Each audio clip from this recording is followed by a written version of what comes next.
കേരളം തെരഞ്ഞെടുപ്പിന്റെ ആവേശ പോരാട്ടത്തിലേക്ക് എത്തിക്കഴിഞ്ഞിരിക്കുന്നു. മുൻകാലങ്ങളിൽ നിന്ന് വ്യത്യസ്തമായി ത്രികോണ മത്സരമാണ് കേരളത്തിലെ പകുതിയിലധികം വരുന്ന നിയമസഭാ മണ്ഡലങ്ങളിലും ഇക്കുറി നടക്കാൻ പോകുന്നത്. അതാണ് ഈ തെരഞ്ഞെടുപ്പിനെ മുൻ തെരഞ്ഞെടുപ്പുകളിൽ നിന്നൊക്കെ തന്നെ വ്യത്യസ്തമാക്കുന്നത്. 70-ലധികം നിയമസഭാ മണ്ഡലങ്ങളിൽ ശക്തമായ ത്രികോണ പോരാട്ടമാണ്. BJP പ്രതീക്ഷിക്കുന്നത് 30 സീറ്റിലധികം ഇത്തവണ വിജയിക്കാമെന്നാണ്. എന്നാൽ അത് ചിലപ്പോൾ സാധ്യമായെന്ന് വരില്ല. പക്ഷേ കേരളത്തിലെ ദൃശ്യമാധ്യമങ്ങൾ, മുഖ്യധാര മാധ്യമങ്ങളൊക്കെ തന്നെ BJPക്ക് 6, 7, 8 സീറ്റും ഒക്കെ പ്രവചിക്കുകയാണ്. ചരിത്രത്തിലില്ലാത്ത ഒരു കാര്യമാണിത്. ഒരു കാലത്ത് BJPയെ തൊട്ടുകൂടാതിരുന്ന, അല്ലെങ്കിൽ BJP വിജയിക്കുമെന്ന് ഒരിക്കലും വാതുറന്ന് പറയാതിരുന്ന മാധ്യമങ്ങൾ തന്നെ ഇപ്പോൾ പറയുന്നു BJPക്ക് 6, 7, 8 സീറ്റൊക്കെ കിട്ടാൻ സാധ്യതയുണ്ട് എന്ന്.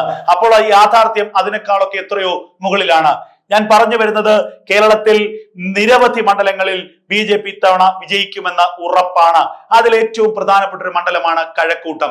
തിരുവനന്തപുരത്ത് BJP വിജയം പ്രതീക്ഷിക്കുന്ന 2 or 3 മണ്ഡലങ്ങളിൽ ഒന്നാണ് കഴക്കൂട്ടം. ആ കഴക്കൂട്ടത്ത് ഇത്തവണ BJP രംഗത്തിറക്കുന്നത് V മുരളീധരനെയാണ്.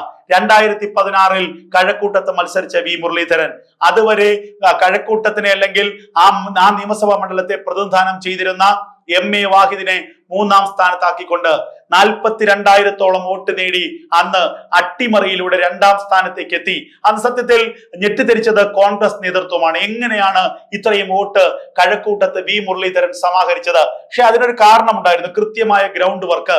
മാസങ്ങളും വർഷങ്ങളും കൊണ്ട് കഴക്കൂട്ടം എന്ന മണ്ഡലത്തിലെ ജനങ്ങളുമായി, പാർട്ടി പ്രവർത്തകരുമായി ഹൃദയബന്ധമുണ്ടാക്കാൻ V മുരളീധരന് കഴിഞ്ഞു.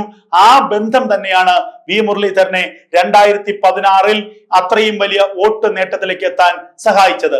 അതിനുശേഷം അദ്ദേഹം കേന്ദ്രമന്ത്രിയാകുന്നു. 2021 എത്തുമ്പോൾ കഴക്കൂട്ടത്തേക്ക് പുതിയൊരു സ്ഥാനാർത്ഥി എത്തുന്നു, ശോഭാ സുരേന്ദ്രൻ. പക്ഷേ അത്തവണ സ്ഥാനാർത്ഥി എത്താൻ അല്പം വൈകി. കാരണം അവസാന നിമിഷമാണ് ശോഭാ സുരേന്ദ്രനെ കഴക്കൂട്ടത്തേക്ക് BJP നിയോഗിച്ചത്.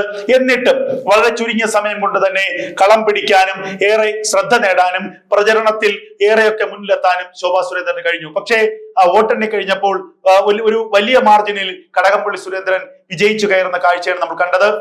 ശോഭാ സുരേന്ദ്രൻ 40,000-ഓളം വോട്ട് പിടിച്ചു. ഏകദേശം 62,000-ഓളം വോട്ട് നേടിയാണ് കടകംപള്ളി സുരേന്ദ്രൻ കഴിഞ്ഞ തവണ കഴക്കൂട്ടത്ത് നിന്ന് വിജയിച്ചത്.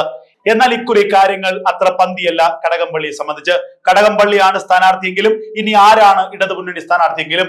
കാരണം ശബരിമല സ്വർണ്ണക്കൊള്ള കേസ് കടകംപള്ളി സുരേന്ദ്രനെ സംബന്ധിച്ച്, ഇടതുമുന്നണിയെ സംബന്ധിച്ച് വലിയൊരു തിരിച്ചടിയാണ്. പ്രത്യേകിച്ച് ദേവസ്വം മന്ത്രിയായിരുന്ന കടകംപള്ളിയുടെ കാലത്താണ് ശബരിമലയിലെ സ്വർണ്ണക്കൊള്ള നടന്നത് എന്നുള്ളത് ഒരു യാഥാർത്ഥ്യം. ആ സ്വർണ്ണക്കൊള്ളയിൽ കടകംപള്ളിക്ക് പങ്കുണ്ട് എന്നുള്ള ആരോപണങ്ങൾ പല കോണുകളിൽ നിന്നും ഉയർന്നിരുന്നു. കടകംപള്ളിയെ സംരക്ഷിക്കാൻ വേണ്ടി സർക്കാർ കിണഞ്ഞു ശ്രമിച്ചു, അന്വേഷണ സംഘം കിണഞ്ഞു ശ്രമിക്കുന്നു എന്നും ഇപ്പോൾ പ്രതിപക്ഷവും BJPയും അടക്കം ആരോപിക്കുന്നുണ്ട്. മന്ത്രിയെ രക്ഷിക്കാനാണ് തന്ത്രിയുടെ തലയിൽ കുറ്റം ചാർത്തി തന്ത്രിയെ അറസ്റ്റ് ചെയ്തതെന്ന് വരെയുള്ള ആക്ഷേപങ്ങൾ ഉയരുന്നു. ഹൈക്കോടതി ദേവസ്വം ബെഞ്ച് തന്നെ അന്വേഷണം ഉന്നതരിലേക്ക് എന്തുകൊണ്ട് എത്തുന്നില്ല എന്ന ചോദ്യം ഉന്നയിച്ചു. അങ്ങനെ കടകംപള്ളി കൃത്യമായി തന്നെ ഈ കേസിൽ ആരോപണ വിധേയനായി ഇപ്പോഴും നിൽക്കുന്നു. ആ കടകംപള്ളിയെ എത്ര വെള്ള പൂശിയാലും ആ സ്വർണ്ണക്കൊള്ളയുടെ പാപക്കറ കടകംപള്ളിയുടെ ഷർട്ടിൽ നിന്ന്, അല്ലെങ്കിൽ കടകംപള്ളിയിൽ നിന്ന് മാഞ്ഞു പോകില്ല എന്നുള്ളത് ഉറപ്പാണ്. ഇത് കഴക്കൂട്ടത്തെ ജനങ്ങൾക്ക് കൃത്യമായി അറിയാം. കഴിഞ്ഞ 2 തവണ മത്സരിച്ച സമയത്തുള്ള പ്രതിച്ഛായയല്ല കടകംപള്ളി സുരേന്ദ്രൻ ഇത്തവണ കഴക്കൂട്ടത്ത് മത്സരിക്കുമ്പോഴുള്ളത്. അത് CPM-നെ സംബന്ധിച്ച്, കടകംപള്ളിയെ സംബന്ധിച്ച് വലിയ തിരിച്ചടി തന്നെയാണ്. കടകംപള്ളി അല്ലാതെ മറ്റൊരു സ്ഥാനാർത്ഥിയോടെ മത്സരിപ്പിക്കാൻ CPM ആലോചിച്ചിരുന്നതാണ്. എന്നാൽ മറ്റൊരാൾ മത്സരിച്ചാൽ അതിനേക്കാൾ വലിയ പരാജയം, ദയനീയ പരാജയമായിരിക്കും ഉണ്ടാകാൻ സാധ്യത ഉള്ളത് കൊണ്ട് ആ നീക്കം ഉപേക്ഷിച്ചു. സിറ്റിംഗ് MLA മത്സരിക്കട്ടെ എന്നുള്ള ഏകദേശം ഒരു ധാരണയെത്തി. എങ്കിൽ പോലും കടകംപള്ളിക്കെതിരെയും പ്രാദേശിക പാർട്ടിക്കുള്ളിൽ വലിയ എതിർപ്പുകളുണ്ട്. കോർപ്പറേഷൻ തെരഞ്ഞെടുപ്പിലടക്കം കടകംപള്ളി സ്വന്തം നിലയിൽ പല സ്ഥാനാർത്ഥികളെയും മത്സരിപ്പിച്ചു.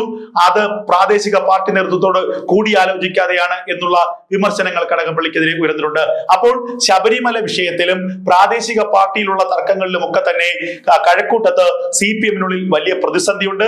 ഇതെല്ലാം കൊണ്ട് തന്നെ കഴിഞ്ഞ തവണയും അതിനു മുൻപത്തെ തവണയും നേടിയത് പോലെയുള്ള ഒരു മേൽക്കോയ്മ ഇത്തവണ കഴക്കൂട്ട മണ്ഡലത്തിൽ നേടാൻ CPM-നോ ഇടതുമുന്നണിക്കോ കഴിയില്ല.